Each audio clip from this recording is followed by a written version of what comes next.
Hello and welcome to 502 Sessions. I'm your host, Brian Kirby. For today's show, I have the Pearcy Quintet with Wayne Pearcy on trumpets and flugelhorn, Aaron Gratzmiller on alto and soprano sax, Abraham Olivo on keyboards, Fabio Rojas on drums, and Frank Ojeda on bass. I've been listening to the group warm up and they sound fantastic. They're playing a mixture of Wayne's tunes and Aaron's tunes today. They sound great. So we really have a great show planned. Wayne, take it away. One.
All right, Wayne Pearcy. Man, you guys are tight. Thanks. Appreciate that. So what was the name of that tune? That tune was called Blues 88, and there's a kind of a funny but sort of painful story behind that tune. Oh, we love fun and pain. Okay, good. I'm glad. Well, wait a minute, that didn't come out quite right. I'm sure it'll be a good story. So I took the number 88 bus home one day I was living in Somerville at the time, and there was this, the stop that I got off, the street that I had to walk down had a big hill, and it had snowed recently, but I thought all the ice and stuff had melted on the hill. Well, that wasn't the case, and me and my guide dog were walking down the street, and we were just trucking along, and all of a sudden my feet flew out from under me and I just fell flat on my back. Luckily I had my trumpet case on my back, or that would have not been a good thing. But it was just really funny. I was just laid out there on the ground and my dog's looking at me like an idiot. Like, what are you doing? Wait, that's funny? Yeah. It was... I get the pain part. So I wrote this tune because I was sore for a week afterwards and it gave me the blues. So wow. Blues was how I felt, and 88 was the bus route. So Blues 88, wow. Yeah. My friend Aaron joked with me about it, and he was like, hey man, you need to fall a little bit more often, I think. Yeah. You write some more good music. Yeah, it's a nice tune. I mean, you guys played it tight too. Thanks. How long ago did you write that? Oh gosh, I wrote that in, let's see, 2008, I want to say. So 2000, late 2008, early 2009, somewhere in there. So I was going to ask you about the writing process for you. So clearly sometimes you're just inspired. Yeah, as you were from that incident. Yeah, for sure. At that time, I didn't have any, I didn't really have too much skills in the way of music technology, so I actually had to dictate this tune to another friend. Aaron and I hadn't known each other yet. We hadn't met at this point. So my friend sat down with me with a pen and paper and just wrote it down, and we performed it on a recital that I did at Berklee in 2009. And so that was a lot of fun. But now I use, since I have some more music technology skills, I use Sibelius to write out music. And so when you say you dictated it to your friend, did you play it on trumpet? I you did, sing it? And I had to tell him, I told him the chords, and I told him that I wanted, the head to repeat twice, and I wanted a shout chorus, and just all the dynamics. I had to explain it to him. So, yeah. So when did you meet Aaron? I met Aaron in 2010, I believe. We were both playing for a student recital, and we got to be pretty good friends. In a group, or you heard each other? What?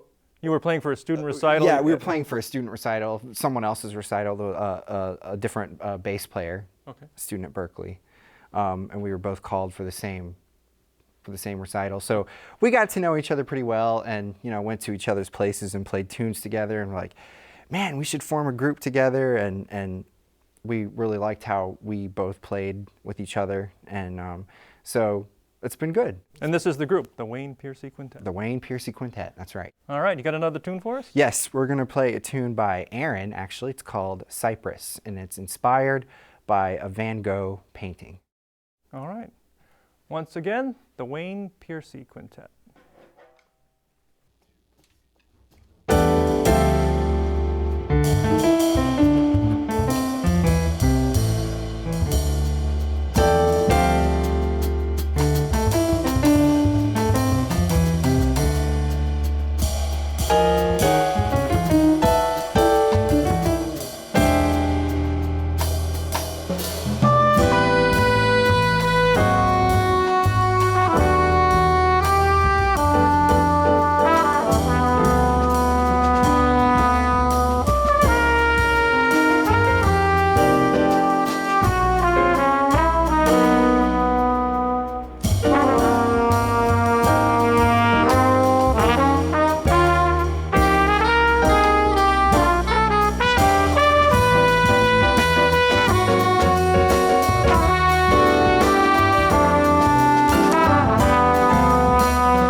All right, once again here with the Wynton Pearcy Quintet.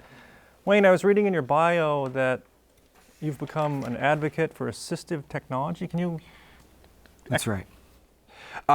So basically, I was talking about writing and composition a little bit earlier when I was talking to you about Blues 88. So when I got to Berklee, blind students really didn't have a good way of, at least in the college, of getting support with learning the skills for music technology that would include, like, recording their own music, producing their own music, composing, that sort of thing. And how long ago was that? I started Berklee in the fall of 2007. Okay. Wow, really into. Yeah. They should have been into it by then. Well, yeah, but they didn't know. It was basically just a lack of knowledge. Not knowing how to implement things and that sort of thing. Berklee is really the perfect school for a program like what we have, because every student is required to purchase a MacBook Pro, and they're all required to take an Intro to Music Technology course.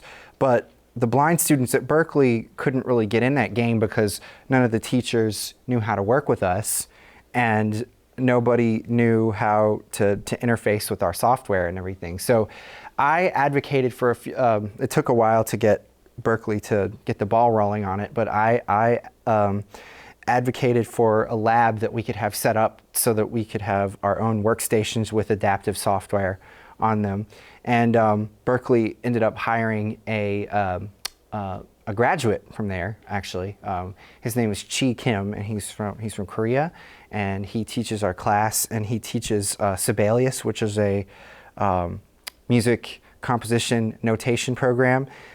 We also teach Pro Tools, which is a recording and audio editing program, as well as GarageBand, which is another recording and audio editing program, and another program on the PC side that we teach is Cakewalk Sonar.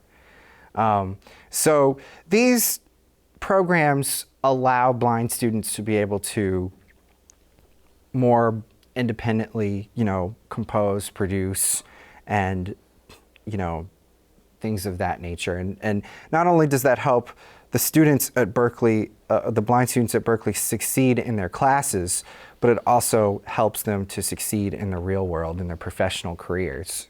And is Berklee a leader now in assistive technology? Yes. As far as assistive music technology is concerned, yes, we are. And have you been able to go out and now solicit other people that need assistive technology? Has it become, people come to you and said, man, I'm glad you really advocated for this because I wanted to play and I didn't know where I'd go when I got out of high school? I mean, has the population of assistive technology needs grown? There's always the need for it. The problem is that a lot of other places don't have, they don't have the training. They don't, blind people can get the programs a lot of times, but they can't get the training, which is a really big problem.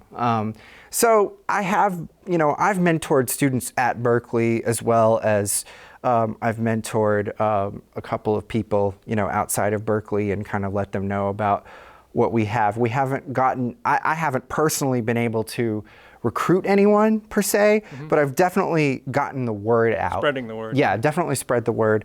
And that's a great experience, getting to mentor other students as far as, music technology is concerned, and just music in general.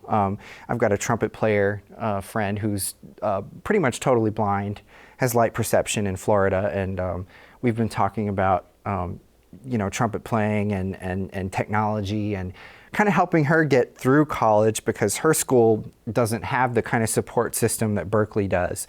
So I'm having to kind of help her jump through the hoops, and it takes a lot of time, but it's cool. It's good work. And she's majoring in trumpet at some other school? Yeah, she's a classical trumpet player, and I play classical too.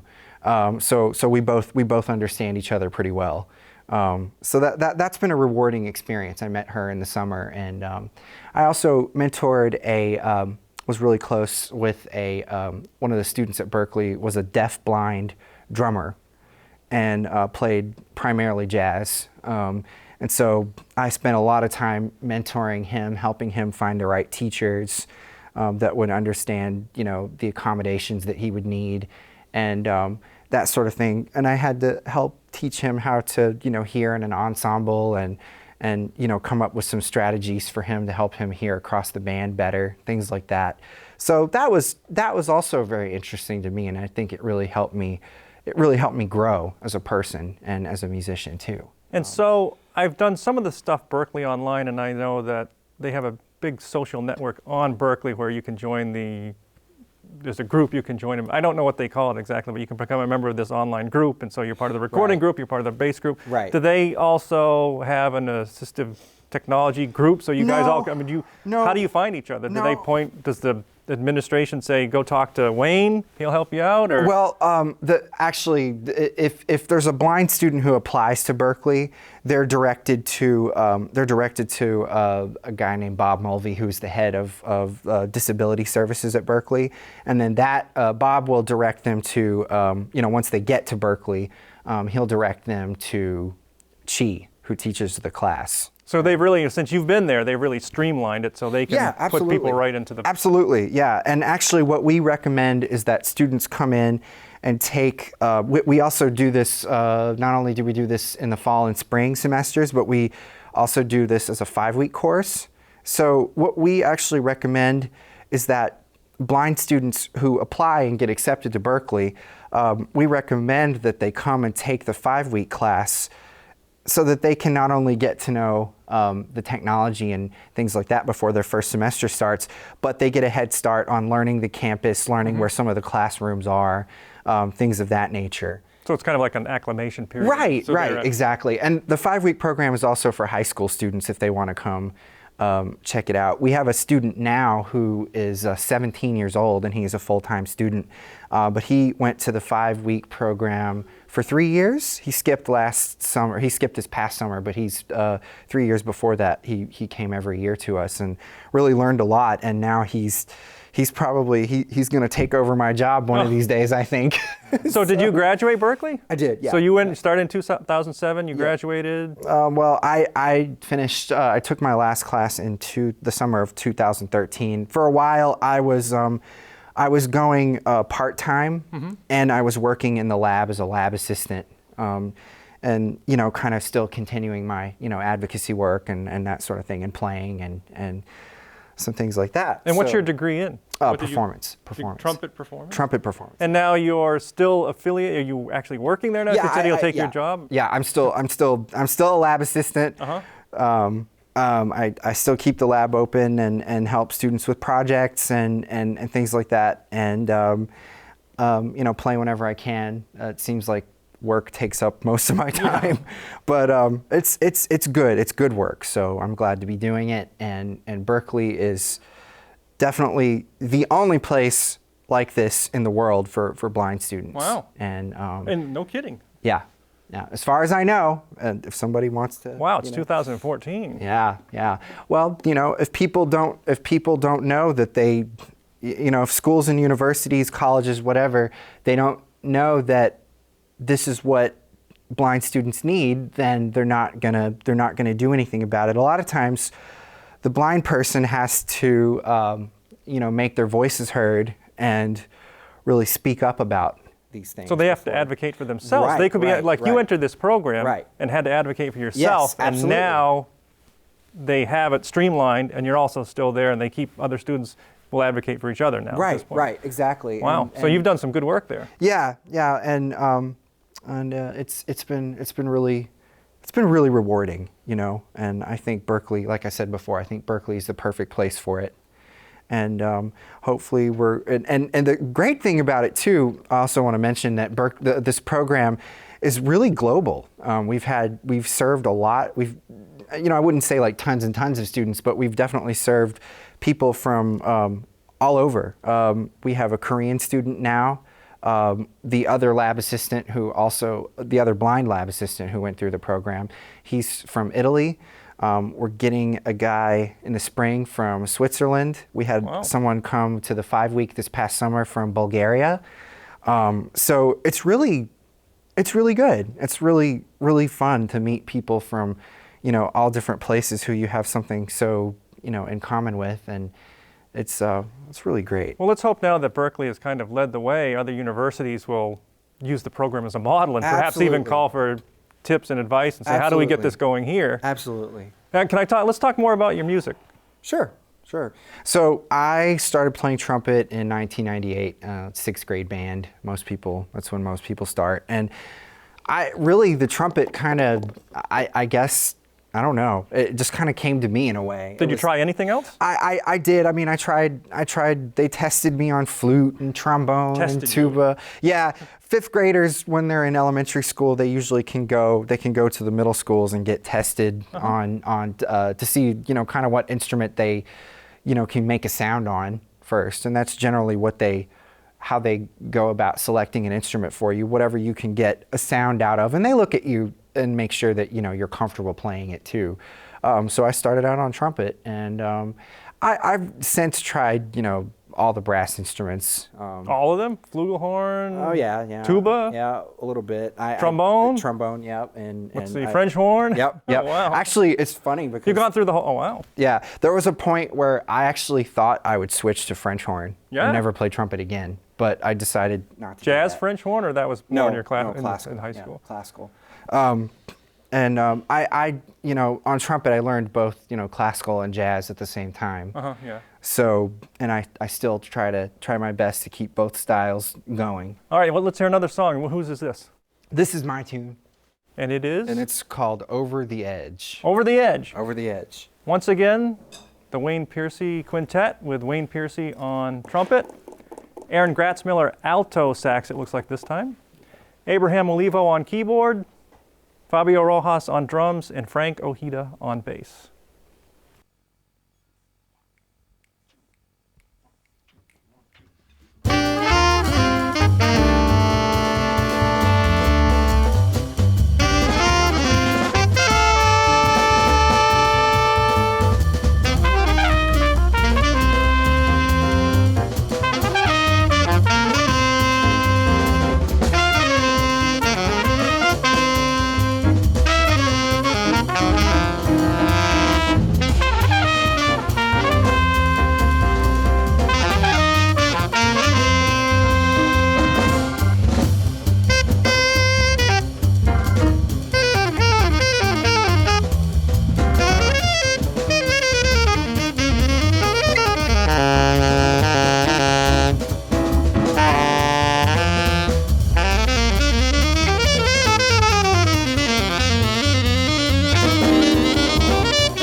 All right, once again, the Wynton Pearcy Quintet. That song sounded over the edge, I must say. That was up-tempo. I'm Brian Kirby, host of 502 Sessions. You can check us out at 502sessions.com. You can email me directly at 502sessions@gmail.com. If you're a musician or you're in a band and you have a lot of original tunes and you think you might be a good feature show, I'd love to hear from you. And I respond to everybody, and I read all the emails and I check out all the links. Once again, Wynton Pearcy on trumpet, Aaron Gratzmiller on alto sax and soprano sax, Abraham Olivo on keyboards, Frank Ojeda on bass, and Fabio Rojas on drums. The Wynton Pearcy Quintet.